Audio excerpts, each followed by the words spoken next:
Sebagai kimi karo I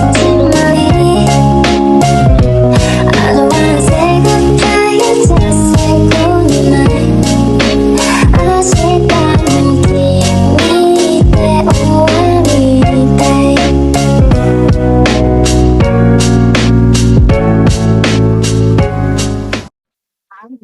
Saya Melda. Saya April. Kami di sini ingin wawancara tugas kuliah kami manajemen SDM. Yang pertama itu kami mau nanya nih Pak, bisa nggak menceritakan sedikit tentang kafe yang sekarang Black Forest yang lagi dikelola? Sebelumnya aku juga perkenalkan diri dulu Kak ya. Oh iya. Aku Reza, aku selaku SVP Manager di area White Forest ini. Dia tuh handle 2 cabang, yang di Pamulang Square dan yang di Bekasi, nanti di Mall Adun Avenue Mall. Nah, untuk White Forest sendiri, konsep kita memang tematik untuk alam. Jadi memang kita lebih dominasinya untuk areanya tuh outdoor. Lebih utama sampai 80% area kita outdoor, semi outdoor, terus juga ada pavement. Tapi lebih dominasi kita tuh areanya semi outdoor.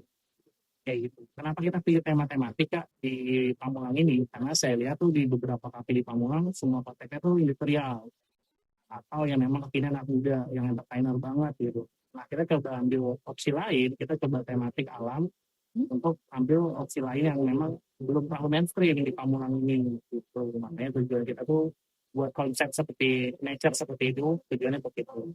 Karena kan biasanya tuh kita tuh butuh tempat-tempat refreshing, tempat-tempat buat healing yang memang nggak butuh waktu estimasi yang jauh.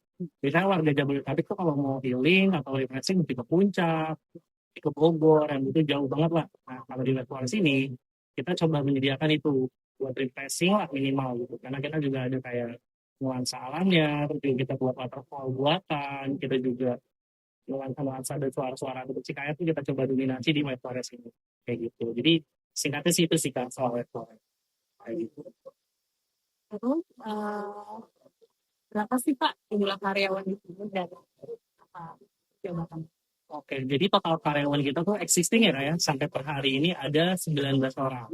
Kita ada beberapa divisi, jadi ada aku selaku VP, nanti ada head juga. Head itu dibagi di 3 divisi. Head itu adalah kepala dari setiap divisinya untuk menghandle staff-staffnya. Jadi di kita tuh ada head kitchen, ada head server, ada juga head bar. Kayak gitu. Jadi head kitchen itu membawahi ada sekitar 4 staffnya. Lalu head server membawahi sekitar 3 staff. Lalu head bar membawahi sekitar 3 staff juga. Nah, ada kita juga cleaning service. Nah, cleaning service ini under masih di head server. Jadi dia handle buat komunikasi dan schedule. Kayak gitu. Kita sih kalau untuk di luar itu, di luar subdivisi itu ada administrasi dan juga marketing.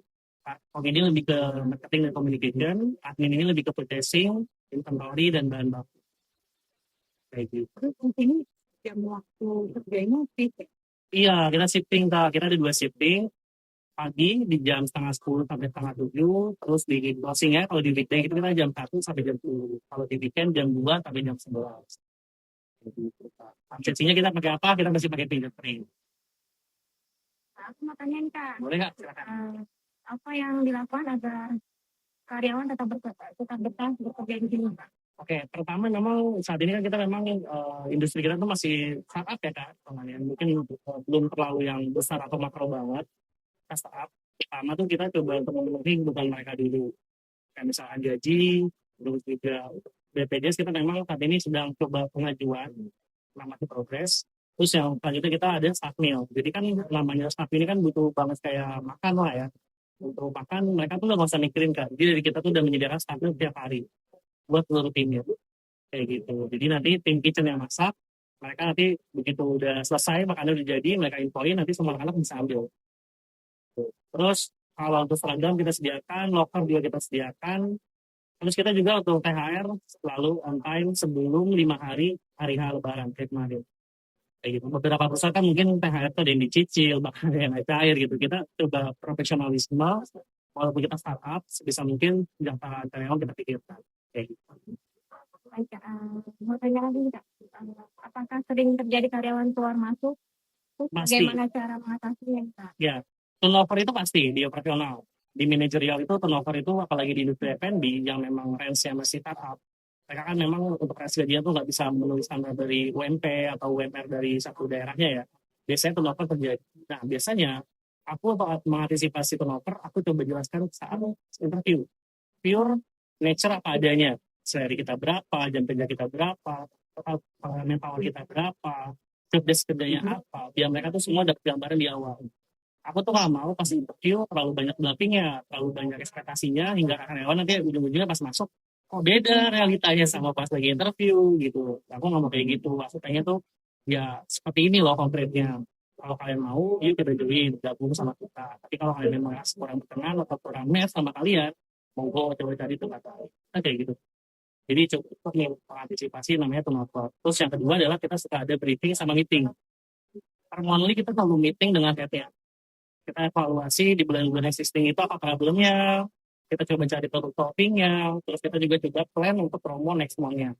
Karena F&B itu kan dia fluktuatif banget Kak. Kita kan bergantung banget sama omset.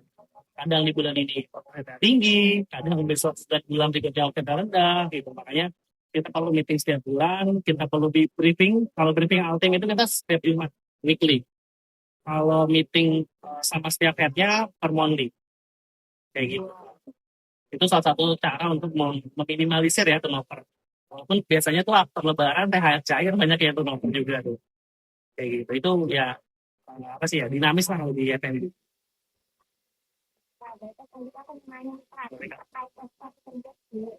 Bagaimana sih cara kakak ini tuh memotivasi karyawannya Motivasi pertama biasanya kita lakukan tuh ketika meeting dan briefing. Beberapa karyawan kita tuh kita coba motivasi biar mereka tuh ada apa ya? Ada target. Iya, biasanya kita coba motivasi mereka tuh kayak kamu kerja di sini targetnya apa? Sambil kuliah, nunggu. Kita tuh nggak batasin karyawan buat bisa kuliah. Beberapa karyawan kita di factory itu akuntan, administrasi perkantoran, namanya salsa, ya. Atau lagi Mutia, dia Markom, jurusannya tuh kalau nggak salah di manajemen, tapi aku lupa di Pinkor atau ini besar. Jadi kita memang nggak mau batasin buat karyawan sambil kuliah, yang penting kalian bisa manage waktunya. Terus aku bilang, kamu tujuan kerja buat apa? Buat biaya kuliah kak, biar kita sambil kerja sambil kuliah gitu. Oke silakan monggo. Ada juga yang motivasinya, saya mau ambil motor kak, biar bisa cicilan gitu kan, dia punya motor, silakan monggo. Terus juga ada yang udah keluarga kak di sini kak. Jadi ada karyawan kita di luar orang itu udah berkeluarga. Motivasi mereka ya untuk keluarganya dia sama untuk anak-anaknya. Jadi sih kita setiap bulan sekali tuh suka ada kayak technical meeting ya, kayak ada acara kumpul pas lagi general training. Terus kita biasanya cari sama karyawan. aku ada pertanyaan Ya, mereka. ada sistem liburan untuk bonus karyawan yang PKK atau yang terbaik. Oke, kalau kayak buat achievement ya yang kita berikan per people itu memang belum. Tapi kita ada kebijakan namanya bonus insentif. Bonus insentif ini kita berikan kak biasanya kalau kita achievement target setiap bulannya. Biasanya kita akan bagi sesuai persentase dari jabatannya. Dari FTP, terus keduanya head-nya, terakhirnya baru staff-nya. Tujuannya itu buat memotivasi mereka juga, biar mereka tuh lebih rajin, lebih upselling, lebih semangat juga gitu. Biasanya itu per monthly. Tapi kalau misalkan nggak dapat, gimana kak? Nggak dapat bonus tuh mereka. Dapat kak. Kita tuh ada namanya tip box. Dan tip dari customer. Biasanya itu kita akumulat selama 1 bulan. Karena tuh terkumpul misalkan 2 juta kan. Kita bagi rata semua. Kayak gitu. Motivasi mereka juga. Jadi sebisa mungkin tip yang memang diberikan customer ke kasir, itu kita kumpulin sampai 3 juta, 4 juta, baru kita bagi ke anak-anak. Nah kalau yang dikasih langsung di tangannya, itu hak mereka. Karena tiba-tiba mereka lagi nge-handle customer, tiba-tiba dikasih ini kak buat kakak, buat beli jajan atau buat beli rokok, itu udah hak mereka. Kayak gitu. Tapi biasanya kalau resepsi wedding, kayak bridal shower, atau kayak ulang tahun, biasanya customer kasih kasir, nanti kita keep, kita kumpulkan selama 1 bulan, 2 bulan, baru kita bagi ke mereka. Tapi itu di luar insentif ya, itu kebijakan dari kita aja. Kalau insentif itu kan kebijakan dari manajemen WFH. Gitu kak. Makanya kak, mereka bagaimana menggunakan untuk kakak suasana kerja yang nyaman di kafe ini?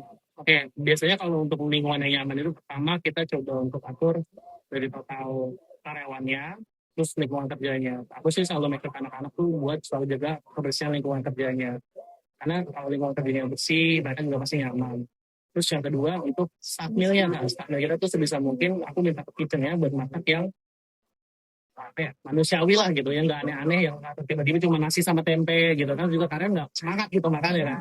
Nah, aku tuh coba mereka masaknya yang enak, biar mereka tuh datang kerja belum sarapan, karena beberapa karyawan kita juga ada anak kos kan.